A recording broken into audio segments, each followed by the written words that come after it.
Good afternoon, everybody. This is Mark Griffiths from the Norton Road Fulbright office in Johannesburg. Today you're joining us for our webinar number 2 of our African Antitrust and Competition webinar series on Introduction of Competition Law in Nigeria. As you recall, we kicked off our series last month with our first webinar on the first 6 years of COMESA, and today we are going to be exploring, together with Fola Olusani from Jackson Edu, in a leading Nigerian law firm, we're going to be exploring the impact of this seminal development of competition law in West Africa. I'll be asking Fola in a second to introduce herself, just to remind the audience that you can submit questions during the webinar through the panel and through the chat functionality on the platform, and we'll be addressing your questions at the end of our presentation. Fola, if I can, please can you introduce yourself? Thank you, Mark. My name is Fola Olusanya. I'm with the law firm of Jackson Edu. I'm a partner. I specialize in mergers and acquisitions. Jackson Edu is a full-service law firm that specializes in commercial practice, banking, finance, corporate mergers and acquisitions, litigation and dispute resolutions, intellectual property, commercial IP, and we have a focus in six main sectors: financial services, FMCG, real estate, energy, healthcare and pharma, as well as technology, media, and entertainment.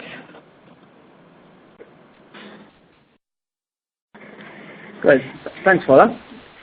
Perhaps you can turn to the main topics that we'll be covering today in our webinar.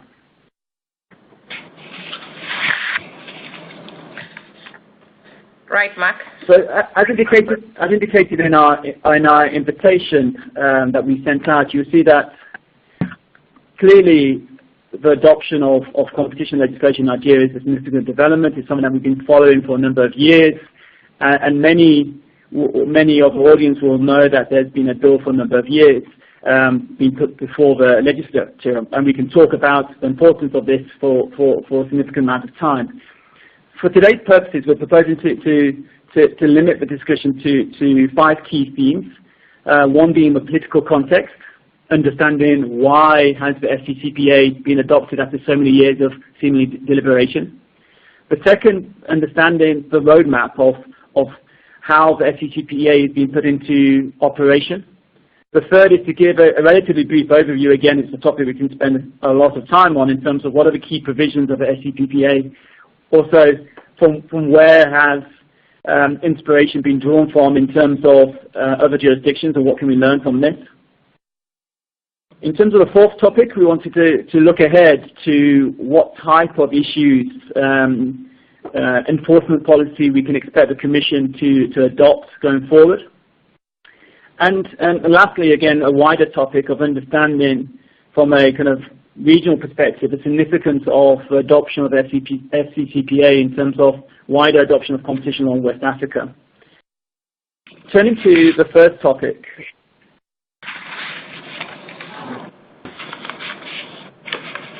Fola, can I ask you just to give us a status in terms of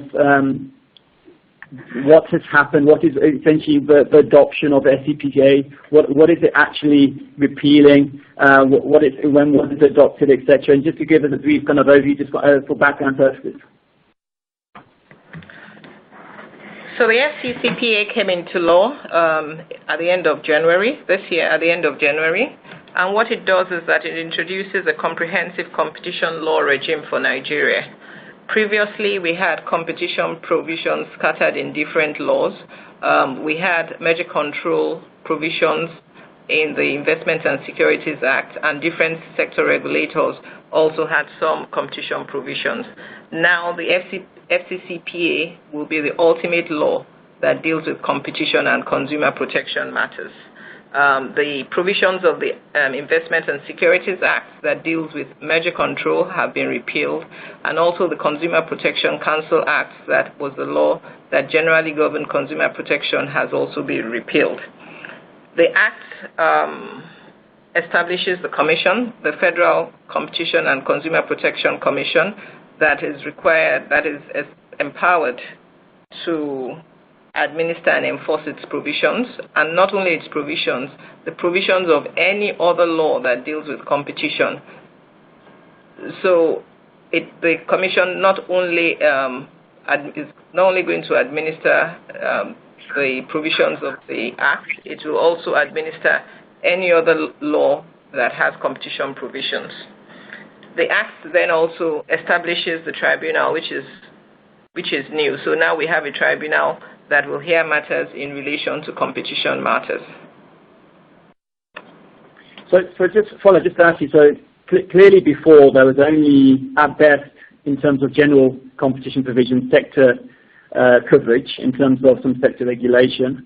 And indeed, of course, many a question has been asked in terms of the Investment and Securities Act in terms of a merger control, which was, relatively speaking, quite a limited merger control regime relating, I understand, to transactions obviously involving the transfer of Nigerian securities, etc. And there was obviously a combination of securities and merger control, whereas, if I understand correctly, looking at the FCCPA, this is what we would normally understand to be quite a comprehensive competition law regime across the board. Obviously, we're going to talk about the content shortly, but this is quite an important development and obviously changes the legislative landscape quite dramatically in Nigeria, and obviously dependent on how it's obviously influenced, which we'll discuss going forward. Paula, maybe if I can ask you just to give us some context in terms of how we have come to this situation, and if we can turn to the next slide.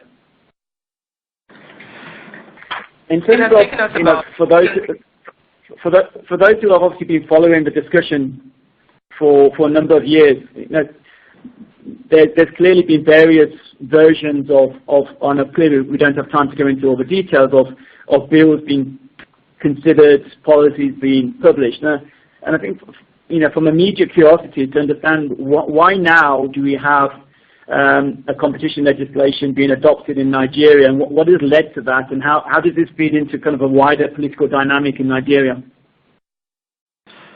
Okay, there isn't any particular single event that has led to the passage of the bill into law, but it's probably, I would say, a culmination of events. There has been more awareness, more sensitization, more education, a lot more political support, particularly from the legislature. There's always been bureaucratic support, but I even think the bureaucratic support has been expanded. And then some stakeholder support, much more stakeholder support. So I'll say that everything came to one single meeting point, which is what has caused the bill to be passed into law. And I agree with you. It has taken a long time. If I count how many bills came up, about 7 bills over the last 18 odd years or so. So at least we are finally here. The bill has been passed. And in terms of what is presently happening here, the Act is getting a lot of support from the Office of the Vice President in terms of implementation under the ease of doing business. So in terms of the present political support for it, yes, it is getting a lot of support. So, and I think that's quite an important comment to understand the rationale for the FCCPA in terms of why now. And you're saying the ease of business, and which obviously strikes to a kind of facilitation or liberalization potentially, an economic imperative. Clearly, as you know, competition law has been adopted in many jurisdictions across Africa for a wide range of reasons. In some cases, more the compliance exercise of trade agreements. In other cases, more from a kind of social imperative. In other cases, from an economic. It sounds like, if I understand correctly, Nigeria falls in that kind of economic rationale, if I understand correctly. Yeah, correct. It's our understanding is that it's more from an economic point of view. If one looks at the comments that were made either during the adoption of the bill or the assent of the bill by the president, the focus was always on the economics of it. The Speaker of the House of Representatives had said that the bill was designed to deliberately jumpstart the economy and pull Nigeria out of recession. So you can imagine that the focus from the legislator was on economics. Also, the comments made by the erstwhile DG of the Consumer Protection Council was that by this law, there was expectation for expanded economic growth. So I agree with you, just like other African countries. I believe that the focus is on economics. Okay, because I think that economic context, I think certainly when we will go into some of the provisions later, has to be kept in mind, because, and that will, of course, should, at least initially, of course, policies change over time, influence enforcement approach in terms of levels of expected interventionism, etc., in terms of substantive approach, etc. So I think that's an important context we shouldn't lose sight of.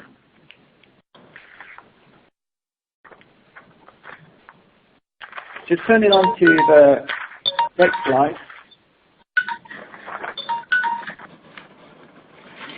So I think it'd be useful if we can go through the various steps that have been taken to date in terms of implementation of FCCPA.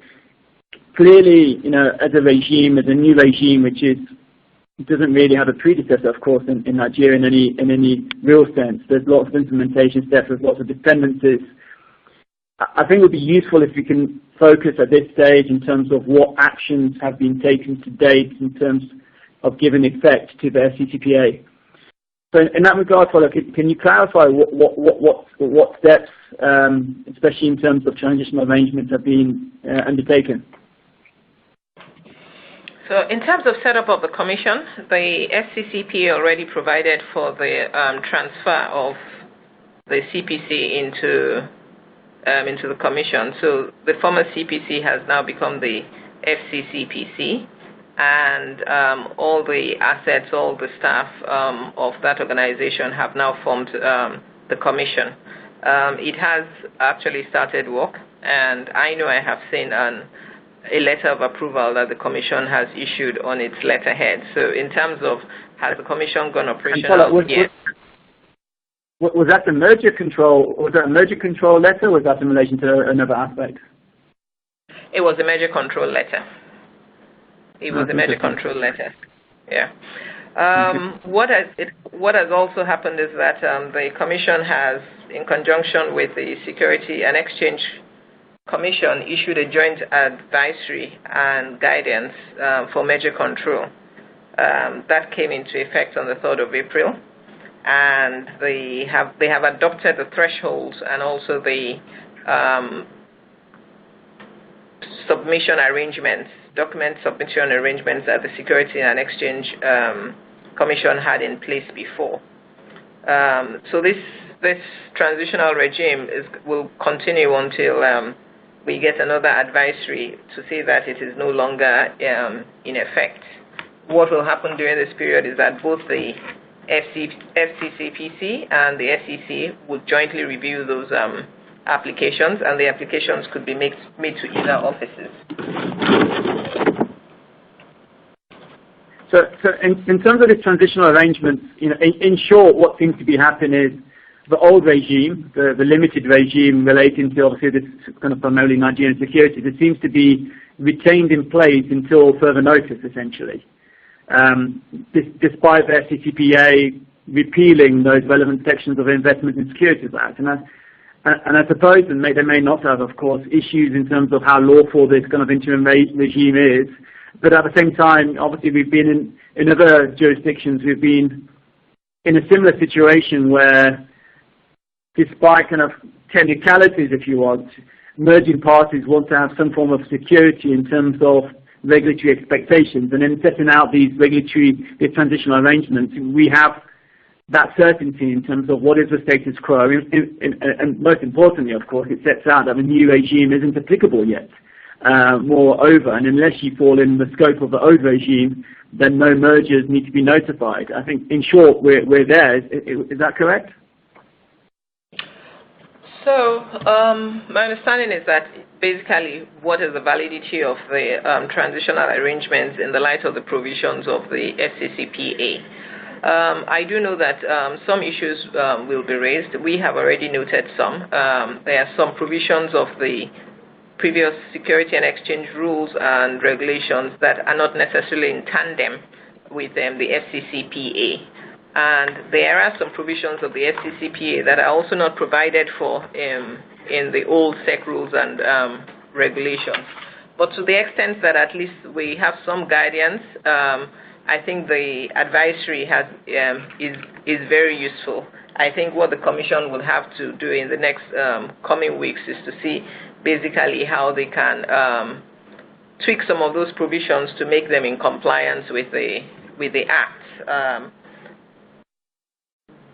before significant issues are raised. For sure. So in terms of major steps going forward, if I understand correctly, the senior management at the executive management have yet to be appointed by the Commission. Have candidates? Do you know if candidates been identified? If appointments are at least relatively well advanced? Well, we expect the appointments to come after May 29th, when the swearing-in takes place. In terms of have candidates been identified, maybe for one or two positions, there are people that maybe the general market think may be considered, but until May 29th, we wouldn't be certain for sure as to who is being considered. So the positions we are looking at are the board members of the Commission and also the members of the Tribunal. And in terms of the operational staff of the Commission, in terms of the case officials, those who will be dealing with, antitrust, merger control, are you seeing a recruitment drive at that level? Has there been any form of recruitment at that level? Not that I'm aware of, but I know I've had comments about trying to employ a number of economists, trying to employ specialists in competition law. I've had those comments, but I'm not. As you well know, there isn't anybody yet, so even if people have been identified, nothing can be done until there is a board in place. The significant appointments have been made. When turning to the main elements of the FCCPA,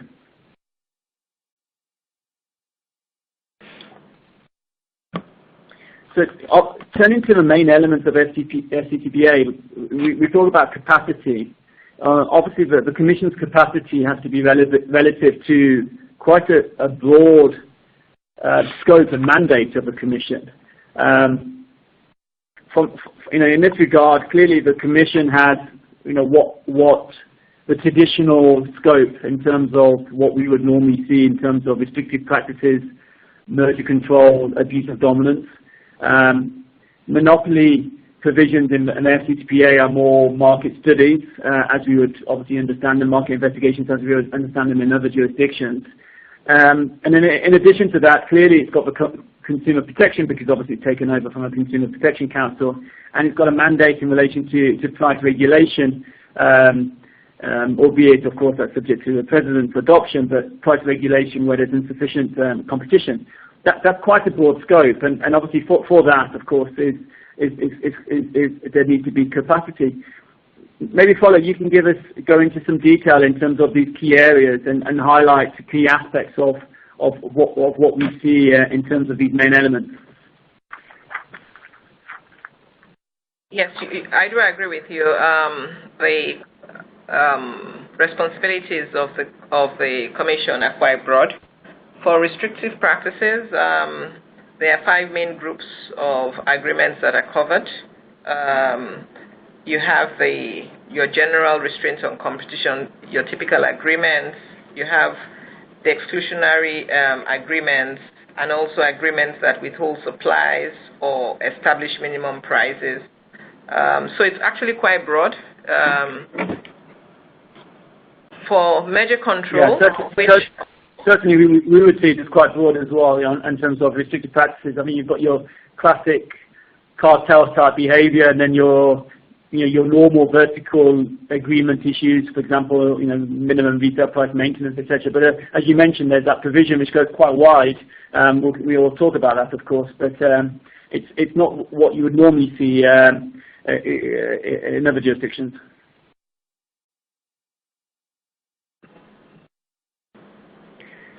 For merger in control, terms of merger control, yeah. For merger control, we already had a merger control regime before, so some of the things that are new or innovative from the Act are the fact that it covers not only direct but indirect mergers. It also covers joint ventures. For the first time, we have deemed approvals, so it sets out the timeline within which mergers should be approved, so we have deemed approvals, and then it introduces merger proceedings and revocation of approvals, which previously we didn't have under our former merger control regime. Mm-hmm. So, as I understand it, in the merger control, in the Nigerian merger control regime, it's going to be a mandatory notification and approval in terms of satisfaction of thresholds, which obviously is going to come out in due course, and it's a suspensory regime, and therefore approval of the Commission will be required prior to implementation. Prior to implementation to obviously taking place in that regard. So it's obviously it's a far different regime to one, as you said, was pre-existing. Yeah, correct. All applications, all measures that are done in contravention of the law are now void. Yeah. In terms of abuse of dominance, what would you highlight in that regard? So I think for abuse of the dominance, those provisions are new for Nigeria.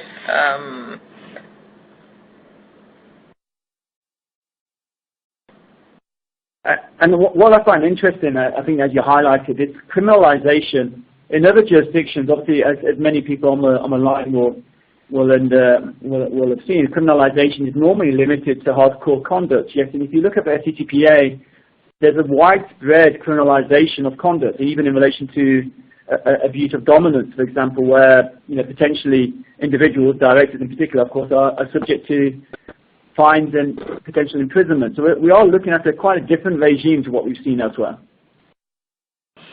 Yeah, correct. For most of the contraventions in the Act are criminalized.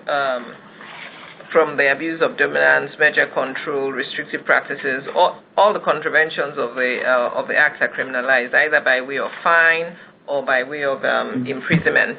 So it is quite a different regime than we had previously been used to. Yeah, I think what's useful is to, especially given obviously the international audience, is to draw parallels with other regimes and to see where there are similarities. When we looked at the FCCPA and its key provisions, I think there's a few things that struck us. I think in relation to the kind of core provisions of restricted practices in terms of the basic provisions, in terms of agreements with essentially anti-competitive effect, we found those quite similar to the kind of EU provisions. There's those provisions which allow for exemption from being obtained from the Commission in terms of anti-competitive agreements, yet that are beneficial or have, typically your obviously Article 101(3) from the EU Treaty in terms of those type of criteria. But I think, as you highlighted, there are certainly aspects in terms of restricted practices in the FCCPA which are quite wide-ranging, in particular in terms of almost positioning exclusivity in agreements as being per se unlawful, which is a common discussion we have with a number of competition authorities to say that obviously exclusivity in of itself, of course, is not problematic. And I can see, obviously, going forward, a lot of the discussions we're having with regulators across the continent will resurface in a Nigerian context to understand, when is exclusivity anti-competitive, when is it necessary, and what is the type of foreclosure analysis that we need to undertake. When we looked at the merger control regime, it struck us that, albeit not identical, there was certainly quite a similarity with the South African merger control regime in terms of what type of acquisition, what type of control are we talking about. It's almost word for word taken from the South African Competition Act. There's quite a prescribed involvement of employees. Again, that's set out in the South African Competition Act, where employees and trade unions have to be consulted as part of the merger control process. And that feeds into a broader assessment test that we see in the FCCPA in terms of how we see it in South Africa as well, that there's a competition test and a public interest test as well, which is quite broad as well, which deals with, again, this goes back to my earlier comment in terms of understanding the rationale of the FCCPA in the first place, to say, is this about potentially allowing government to be more interventionist, or is it about liberalization as well? And I think that will be an interesting area when it comes to merger control, to see what type of, if and when we start seeing conditional clearances, and are they going to be similar to the types of conditional clearances we see in South Africa, where public interest is often invoked as a means to protect impact on employment, etc. Those, I think, are things that clearly are going to be of interest going forward. There is also a situation I see in the merger control in Nigeria that, albeit there's a mandatory regime for transactions satisfying the thresholds, no doubt, there's also a voluntary regime for transactions falling below that, where so-called small mergers can be notified. Again, that's very similar to the South African approach. Turning to abuse of dominance, I don't think there's an obvious similarity between the Nigerian provisions and what we see elsewhere. I think, but underlying the text and the concepts, certainly there's been heavy reliance, as one would expect, of course, on concepts from European law, for example, in terms of definition of dominance, definition of market power, etc. Those things I can see going forward as key aspects in terms of to what extent does one rely on international precedent to flesh out the provisions of the FCCPA. I think that's going to be quite clearly a key topic. In terms of the monopoly provisions, what I noted based on our experience elsewhere was that there seemed to be some similarity between the FCCPA provisions of monopoly situation and those in the Mauritius Competition Act, where the Competition Commission of Mauritius has primarily, not exclusively, but at least over a period of time, focused very much on its provisions on monopoly situation in order to launch market studies. Now, obviously, we don't know for sure, of course, but it would appear that the reliance on these types of provisions and the use of it has been noted by, obviously, the drafters of the legislation, and seems to be some form of reliance. What it does show, of course, is that these powers, and certainly gives a view of what these powers can mean going forward, and in terms of what type of enforcement practice we may or may not see, of course, in light of its reliance on these international concepts. Do you think from the parallels you have drawn, Matt, do you think from the parallels you have drawn there is something we can say as to the intention of the drafters of the law? Well, certainly, let's focus. I think a lot of the audience will be focused on merger control specifically. And if I look at the legislation and the parallels with the South African merger control regime, I can't help but think that the potential scope of intervention, which is permitted and which has been experienced, and I use interventionism in a neutral sense, not in a bad or good sense, but the level of conditions that we have seen in South Africa, certainly I can't help but think that's been noted by the drafters of the legislation. Now, I think the key thing is to understand intent and policy, and that's why we need to understand the Commission's policy driving this. Will it be used in the same way? We don't know, but what we can say is certainly there's a rich history in terms of how similar provisions have been implemented elsewhere, and I think we need to understand that as part of our advice in terms of M&A activity in Nigeria going forward. Because those provisions have given rise to quite a broad range of conditions and scope and roles of Commission in terms of how it sees itself in merger control. And I think that we have to be very conscious of. So are there, if we go on to the next page, are there things that we can then?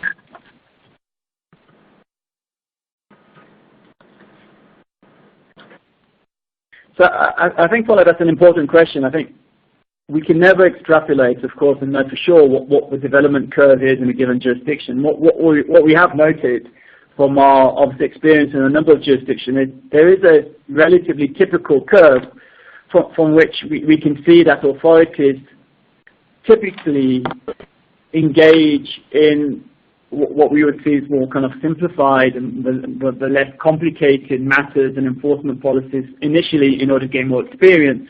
And progressively, the issues get more complicated, the type of work gets more complicated in terms of cartel enforcement, in terms of the nuances that we've seen, and the complexities of a regime.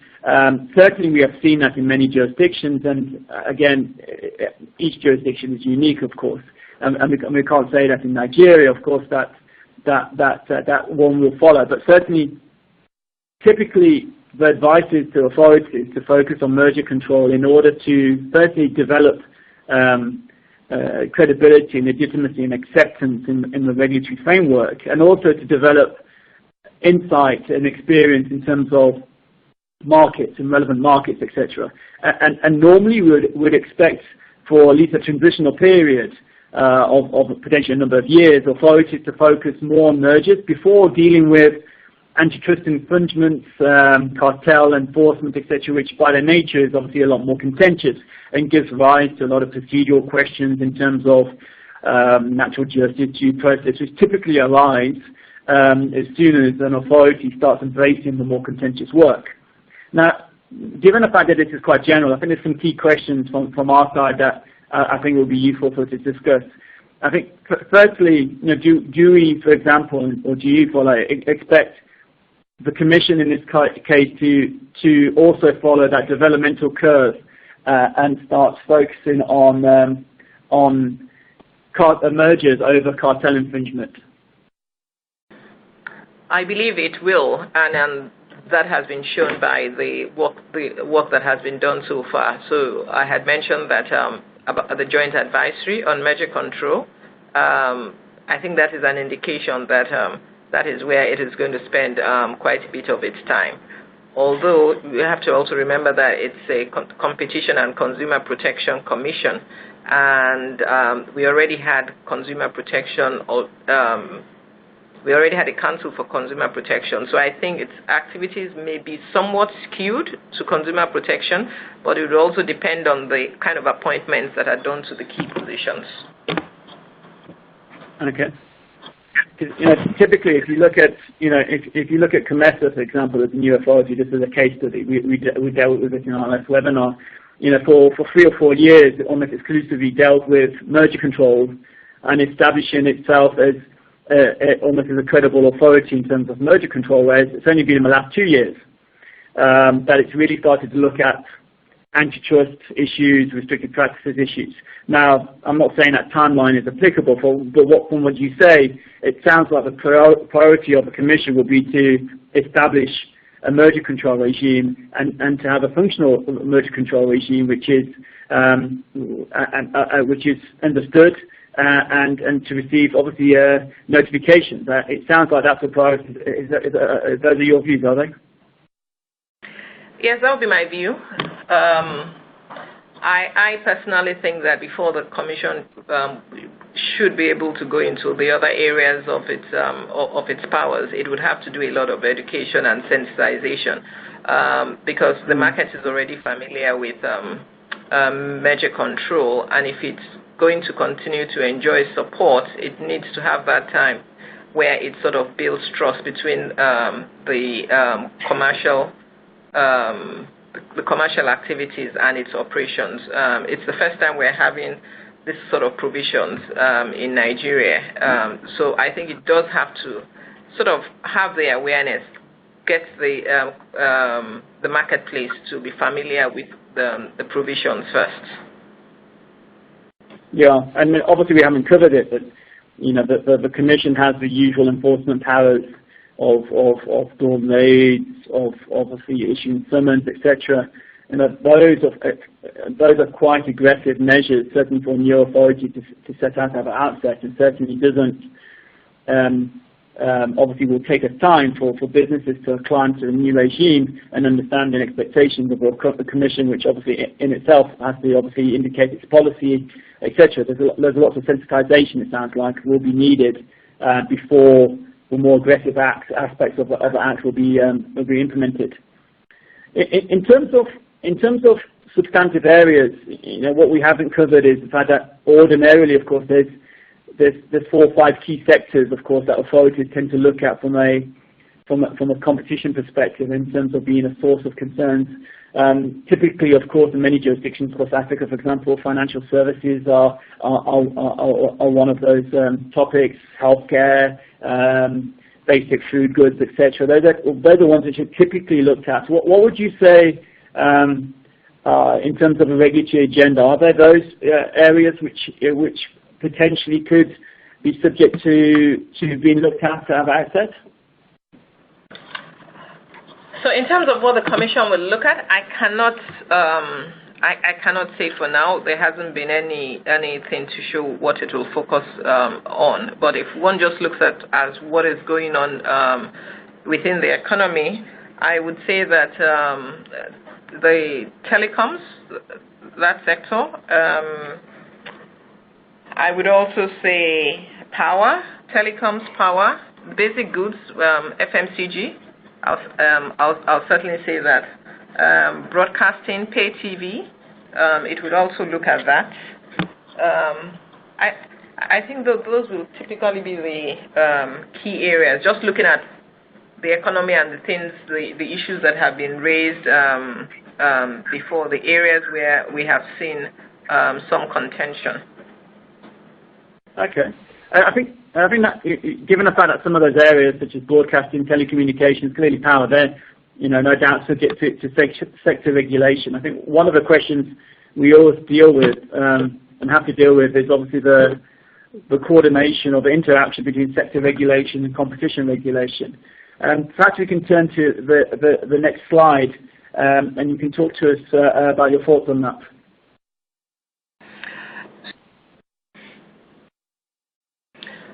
So although the FCCPA is the superior legislation on competition, the Act provides for concurrent jurisdiction between the Commission and other sector regulators. The Act expects the Commission to enter into agreements with the sectoral agencies to establish procedures for the management of the areas of concurrent jurisdictions, as well as promote cooperation. But it also expects at all times that the Commission would always have the leading role. Such agreements are expected to be done within a year, so we expect that by next year we will have those agreements in place, and then if there are any areas of contention, those matters will be referred to the Attorney General. For the first time, we have the Act saying that those agreements between agencies would be published. The former CPC already had some experience in entering into such agreements. It had entered into one with the Nigerian Communications Commission for Joint Investigation Committee on Consumer Protection. So we expect that it should be able to leverage on that arrangement. And follow, do you expect this to be smooth sailing in terms of a conclusion of what we would normally see as MOUs between regulators? The reason why I ask is, I personally been involved in a number of kind of nascent competition regimes, and the hierarchy of regulators seems to be a recurring theme. And certainly with a new authority, there's always at least a period where the Commission is seen as somehow a lower authority relative to sector regulators, who of course have been around for a very long time. And this kind of interaction has always been a recurring theme in terms of how to deal with expectations of a sector regulator versus a competition authority, and especially when they're pulling in opposite directions.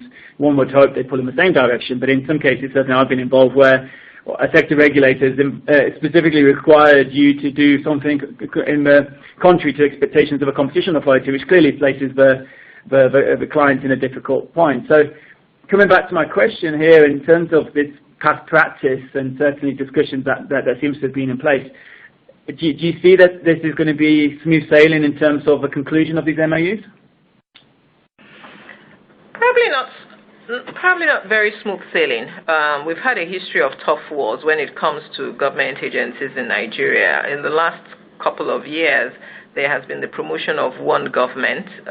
So the agencies have been encouraged to collaborate more. But in relation to competition, I can see the sectoral agencies trying to maintain their stand, and insisting that they take the lead when it comes to their sectors. I certainly know that with unofficial discussions with some regulators already questioned the judgment of having the Commission in a superior position. We have also known some regulators on consumer protection matters that for the last 7 to 10 years have been enjoined to enter into such agreements, and they haven't. So I think with some agencies that are more proactive, I think the discussion will be easier. I think with some other agencies, there may be challenges. I know the Act does say 1 year. The Act does say 1 year, but we'll see how it goes. Yeah. No, I think it's certainly a wait and see area. Again, from our past experience, give central banks traditionally are loath to a competition authority re-regulating a sector when there's obviously a whole heap of considerations in financial regulation. I mean, that's just an example. I'm not saying it's applicable in Nigeria, but that's ones I've come across in other jurisdictions in terms of interaction authorities, and clearly it's going to be a key area. In terms of the next topic, I wanted to talk briefly in terms of this wider significance of FCCPA in terms of kind of a regional play. From our experience, and certainly from your experience as well, there's certainly a degree of what we're showing there. Of course, there's national competition law in many West African states. In addition, of course, there's competition regimes at a regional level, at least notionally at ECOWAS and WAIMA, obviously the regional authorities. I think certainly from our experience and certainly from our own advice to a number of authorities, there hasn't as yet been what we would say a vigorous enforcement of competition law insofar as there has been in West Africa. Clearly it's a moving space. Obviously we're aware of developments at a Ghana level. I think it's right, if you agree with me, that Nigeria, in terms of obviously the powerhouse in terms of economy, etc., is obviously seen as a thought leader in terms of West Africa, and similar to how kind of South Africa influences southern, sub-Saharan competition regimes. I'm conscious of a potential spillover from the adoption of the FCCPA in terms of West African competition law enforcement as a whole.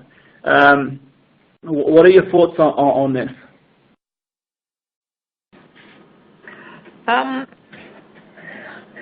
Well, typically what has always happened is that when Nigeria has taken a stand on a number of issues, the West African countries tend to follow.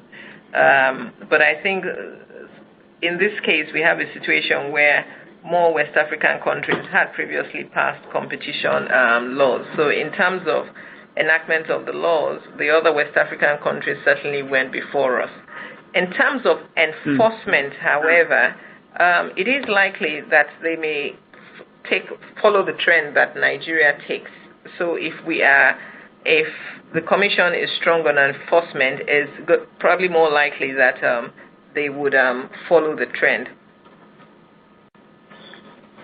Yeah, I think I would agree with that based on my discussion with even some of the authorities in West Africa, that there's always been, in my view, at least in some cases, the intent to enforce competition law, but for one reason or another that hasn't materialized. Now, if what we are seeing in Nigeria is a comprehensive and quite robust competition regime, I think it's right to flag the potential spillover into these other jurisdictions, and are we going to be seeing a level of enforcement of competition law in West Africa to what we see in other jurisdictions, or other regions such as East Africa or Southern Africa? I think that's what we need to understand, and potential spillover has to be noted.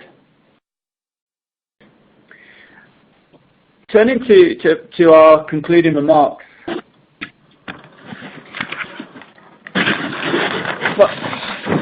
Well, clearly the FCCPA will have an impact on business. I mean, what level of discussions are you seeing in Nigeria already in terms of what the FCCPA means? So at present, everybody is going through the act and trying to understand the implications. I think it's as the Commission starts to implement the act that we would fully know what the full scope of the law and what its implication on business will be. I personally think that it's going to be one of the key considerations for businesses in Nigeria.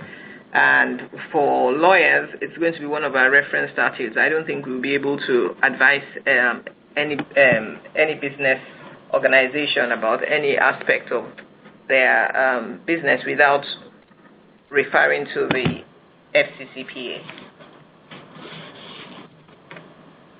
Yeah, and it's going to be a period. I mean, we talk about transitional time for the Commission, of course, to be operational. I think there's going to be a transitional time for business as well, not to understand and to understand the true impact of the FCCPA. It's a wide-ranging piece of legislation with many different aspects, of course, and it's going to have a time to materialize in terms of what it means in practice.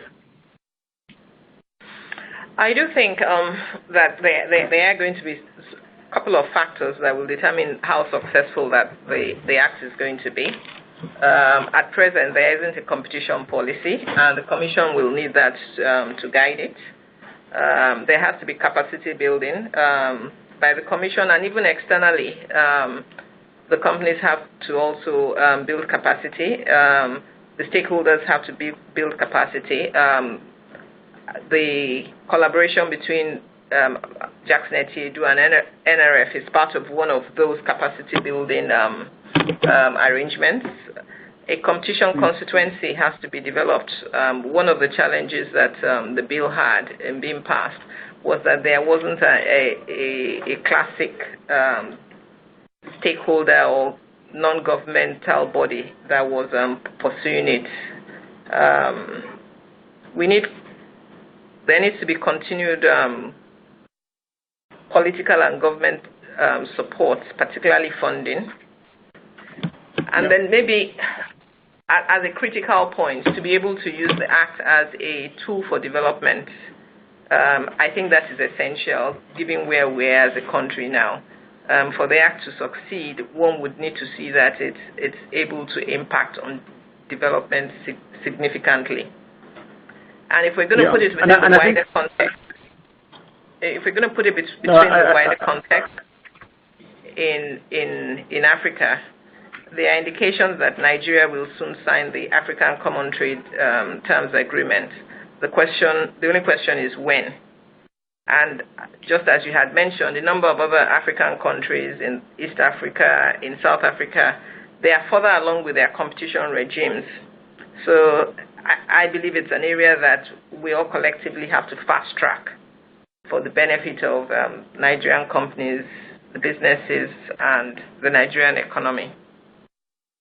Yeah, and I think for enforcement policy, your point about to understand what is the competition policy driving the implementation. I think speaking from a foreign investment perspective, there's clearly a need for predictability. The Act, as we said, is wide-ranging. The Act has quite, in some cases, I would say, draconian sanctions in terms of criminalization of conduct that we would typically see as criminalized in other jurisdictions. I think from the outset, where this body of thought and this thought leadership is important is to develop sensible policies which obviously align to the sovereignty of a Nigerian government to obviously manage the kind of key imperative. But I think predictability is key. When you've got such a regime that could be implemented in a number of different ways, what needs to be drilled home is certainty in terms of how, for example, investment transactions will be addressed in the future, in order not to undermine, I think, the very objective of the Act in itself in terms of jump-starting the economy. I think that's one of the key things that I think has to be fed through in terms of consultation to the Commission when it starts publishing guidelines, etc., in terms of predictability. I think, obviously, the discussion today, we've obviously gone over a number of themes, and certainly it's not exhaustive. We could be speaking for much longer. I think at this point, it would be useful to turn to some of the questions which obviously have been raised during the course of the webinar.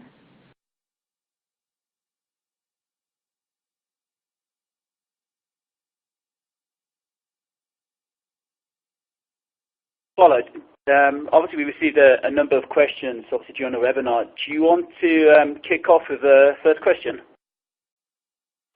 Yes, Mark. The first question we received was, what is the likely impact of the FCCPA on investors? What was the impact of the provisions on investors? Thanks, Father. Maybe I can kind of give it a shot in the first instance. I think, as we mentioned in the concluding remarks, I think the key aspect of any competition regime, and obviously including the FCCPA, of course, is predictability and certainty in terms of what the expectations underpinning the legislation will be, and essentially how the act will be enforced. I think we've covered that in the presentation. I think one of the things we haven't considered, and obviously businesses in Nigeria need to consider, those potentially investing, of course, and is the fact that competition law is a sword as much as a shield, of course, in sense of it's obviously it's a potential means to, of course, to be a respondent and be a subject of competition investigation, but by means of complaints and other mechanisms, of course, it's a means to obtain potentially open up sectors, not just in the merger control sector, but also in the sense of abuse of dominance or in terms of cartel. It can be a way for new entrants to use competition law, potentially investors, of course, as a means to open up access that they would otherwise be denied if there was no competition law. I think obviously that depends on the Commission's procedures going forward in terms of its turnaround time, in terms of its willingness to take on complaints. There are clearly aspects that will need to be evolved, but I think it's key to think of competition in a competition law as a positive and a negative sense, as an opportunity sometimes for those who have suffered detriment as a result of competition infringements to complain and seek redress by means of complaint and potentially, obviously, in the future, private litigation. What are your thoughts in kind of a general impact on investment? I think from a local perspective, what we have typically seen, when we receive inquiries from those looking at investing in the economy, we always get that question about what is the extant competition regime, and we are always quick to say that we don't have any particular law in place, general law in place, and we do know of certain circumstances in which after the response, you don't get any feedback from the interested foreign investor. So I think from a base level, just as you said, it should increase foreign direct investments, because at least foreigners coming to invest in Nigeria, they will then understand that there are ground rules for firms to compete. So yes, I agree, it can be used as a shield and a sword. It's not all the time previously that foreign investors have competed fairly. So now we have arrangements whereby both locals and foreigners would be able to compete within the rules. The other impact it does have is that from a merger control perspective, some transactions that were previously not covered are now covered. So transactions that occur out of the country that have the impact on Nigeria are now caught, joint ventures are caught. And then for an investor who is probably taking a lead from investments that have done before, now they have to consider competition provisions similar to what you would have in other jurisdictions. They would have to consider restrictive agreements, abuse of dominance, as you have mentioned, and monopolies, which are all within the law now. Yeah. I think maybe moving on to the next question, I see that we've got quite a lot of questions coming in. One of the questions is, given the wide scope of the Commission and relatively extensive mandate relative to other authorities, what type of budgetary support has been indicated for the Commission? Do we have any indication on this at this stage? There is some indication. Typically, new commissions always get an initial take-off grant. There is some indication that the Ministry of Finance will provide a take-off grant, maybe to the extent of about 150 million naira. And you recall that we had mentioned during the discussion that the former Consumer Protection Council transformed into the Commission, the FCCPC, and there was already provision made in the budget for the former Consumer Protection Council. So that budgetary allocation is also available to it. But we also have to bear in mind that the new Commission has two roles, competition and consumer protection. So it is unlikely that that budgetary allocation would be sufficient. I would expect the Commission would be making a supplementary request that there will be a supplementary allocation for the Commission in the year. Yeah, and of course, Fola, there's a filing fee revenue as well.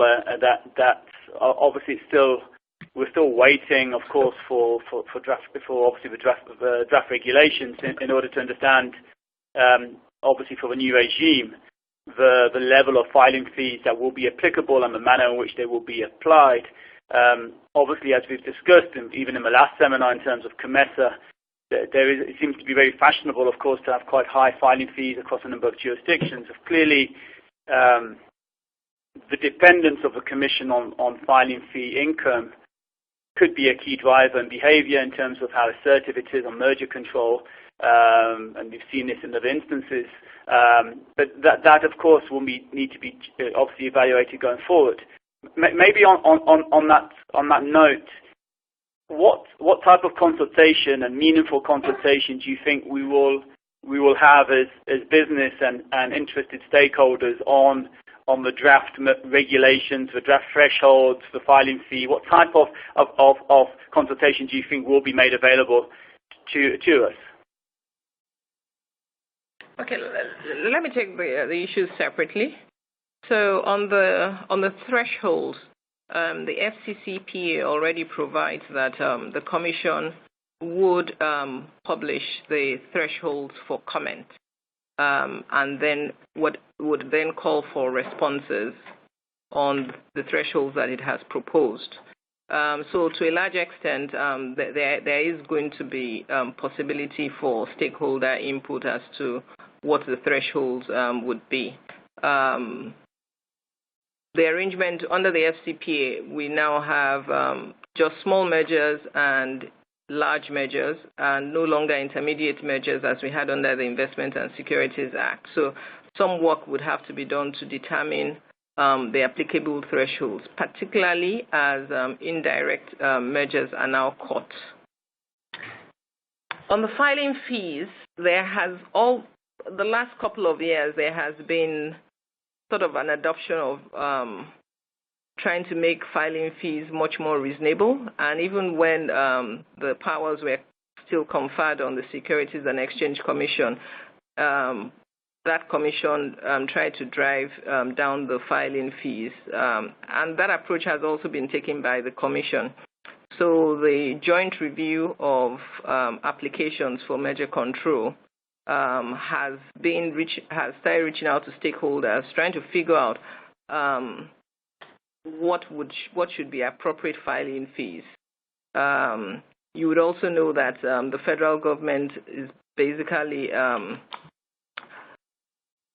pushing through the ease of doing business. So under that mandate, we do not expect that the Commission would propose punitive filing fees, but there is engagement right now by the Commission with all stakeholders onto appropriate filing fees. Yeah, I think that was what I was thinking.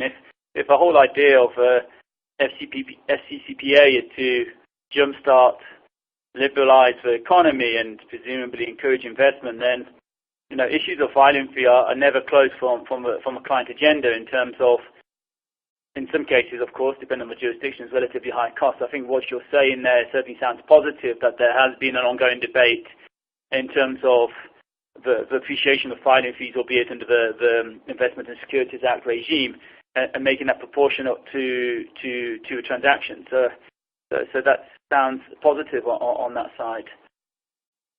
In terms of going broader, in terms of a broader consultation, stakeholder engagement on the Act itself, what type of commentary, what type of analysis have we been seeing in Nigeria on the Act? Well, as you can expect, when competition law is introduced, big business have concerns. The big business have concerns. I certainly know that groups of businesses have called the higher authorities within the commission to try and understand the possible implementation of the Act and the powers of the Commission. I also know that the Commission has taken steps to start engaging the professionals. I know that we had the Commission come to speak to the lawyers in Lagos about the Act and also the powers of the Commission. But based on our earlier discussion, the Commission is in some way yet to go properly live because it's waiting for the appointment of the board. I expect that once the board is put in place, there will be significant stakeholder engagement. And then we would be able to determine the focus and the approach the Commission is going to take. Yeah. I think that ties in with another question that we received in terms of transitional arrangements in relation to implementation of the provisions relating to abuse of dominance. Clearly, the transitional arrangements that have been published to date obviously exclusively relate to merger control, and as such, there are no, so to speak, formal transitional arrangements in relation to the other provisions of the FCCPA. But I guess, obviously in light of your comments, clearly business, i.e. business already active in Nigeria, who want to be active in Nigeria, need to work out, and reasonably so, of course, the expectations and the fleshing out of the Act, especially in relation to something as economic in terms of its application as abuse of dominance. As we pointed to before on that developmental curve, abuse of dominance is obviously typically a section as well, which is heavily dependent on economic analysis and the legal analysis. Even that is not simple. I mean, typically we would not expect an authority in its at least early years to start taking on such complicated cases. That's not to say that one shouldn't obviously appraise the impact of the Act. I think this goes to our point about predictability. What abuse of dominance provisions and how it would be applied. I would certainly suggest from a wider ecosystem perspective that guidance be given from a Commission perspective and some form of policy documents in terms of how the Act will be applied in abuse of dominance. I think in a way that gives some form of practical transitional arrangements as such in terms of allowing the expectations. It's simply not a section, in my view, that can be applied at the outset and when one can obviously understand the implications immediately at the outset, because again, it's not simple. What predatory pricing, what abusive conduct, exclusionary conduct, this will be for the Commission to flesh out in the future, and this is something we're going to have to look at in due course. Do you agree that it's really for the Commission to set out policy documents in due course in terms of these key provisions. I concur, Mark. I even think before the rules and regulations come out, I think it's imperative that we actually have a competition policy. We had discussed that previously. And I think now the commission is in place. The commission can take the lead on that and get pushed through and get the competition policy to be approved by government. I think that's probably the better approach to it, to have a general competition policy so everybody sort of knows the direction the government is going through. And then the commission would then provide rules and regulations. If we have a competition policy, it will be clear that it covers all the sectors. So you don't have one sector saying that a rule was applied in one particular way to my sector and not applied in another sector, because what will happen is that the first transaction or the first issue that is raised in any sector is going to serve as a precedent for what other people will be looking at. But if we have a competition policy that everybody knows that this is the thrust of the government, this is how the government is looking at things, and it gives businesses and companies time to organize their affairs and even to engage, because passing that competition policy is going to be an engagement between government and all the various stakeholders, and they will have an opportunity to contribute. So just as you said, although the Act already provides for abuse of dominance, I think in terms of proper implementation, so as not to lose the support, it probably may follow what you described on the developmental curve. Yeah. And of course, strictly speaking, of course, all the provisions of the Act are enforced, aren't they? I mean, clearly the merger control provisions are dependent on regulations, but strictly speaking, business needs to act, from the day of enactment, essentially, as if the Act is already enforced. And I think certainly there are key areas in terms of compliance programs. These are things that businesses need to be looking at in terms of sensitization, what the Act means, and how this changes how they, for example, in the restricted practices, how they engage with competitors, how they engage with their suppliers, how they engage with their customers. In relation to merger control, even, I think there's, as we've seen in many jurisdictions, there's quite wide scope of transactions which are caught by merger control. I think clearly we can't go into the detail of that, but even that type of compliance and people understanding from now onwards there's an additional clearance or there's not necessarily an additional, but one which is wider than the previous regime, let alone dominance, which is dominance as as we've spoken about, understanding which companies are potentially in scope, what type of behaviour, how this impacts potentially their engagement with competitors or their engagement with suppliers or indeed customers. I mean, this is extremely wide-ranging. We know we're talking from kind of ground zero in terms of application of the Act and understanding from what it means. It's quite an enormous compliance exercise, and the sensitization program is in as much as the Commission engages with stakeholders and builds this competition law community, there's an internal compliance program with companies understanding and developing that culture of competition internally. And that's not to say that conduct is ongoing, which is problematic or not, but one has to take in consideration these new expectations and new obligations which were not previously in place. There's quite a significant sensitization program at various levels, I would say. So there are no portions of the Act that are suspensory. So all the provisions have kicked in. As you can imagine, and you have alluded to the fact, the first inquiries we got were in relation to merger control. But we've also got a lot of questions now on the restrictive practices. And we can see that businesses are now saying that it's certainly a different landscape from what they were used to before. So those inquiries have started to come in. And I would say that probably the Commission doesn't have really have time. It really has to give a lot more guidance on all the various aspects, not just measure control. If there's one thing that businesses, particularly in this part of the world, always ask for is certainty. And I think the new commission should work to at least trying to give businesses that kind of comfort in terms of certainty. Yeah, no, I agree.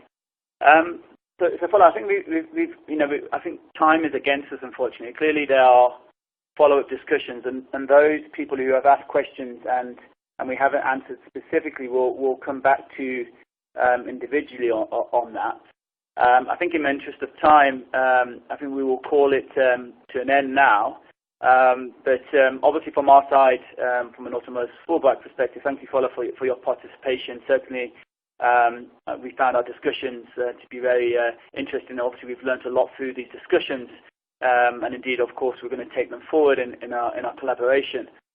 So thank you for your assistance and for your involvement. Thank you very much. I have, and I know that the firm has thoroughly enjoyed having to do this with NRF. Competition law is new to the country, so whatever impact, whatever learnings that we can take from elsewhere are always very useful. Thank you. Great. Again, and thanks everybody for joining us. And as I said, we'll be in touch with those who have not been able to answer questions specifically. But thanks for your participation. We will be making the recording of this available shortly, and we will be in touch with those who have registered for our webinar series, so you can obtain the recording to listen to again at your own leisure, as well as associated material in due course, and we'll engage with everybody on that basis. Going forward, as you know, this is an ongoing series. We've done COMESA. Now of course, we've covered the Nigerian development. There are, of course, many other developments, and we'll be having our next webinar next month, and we'll be in touch with material, and we'll make sure we'll slot it in your diary if hopefully you can make it. But thank you for everybody for joining us, and on that basis, we'll conclude the webinar.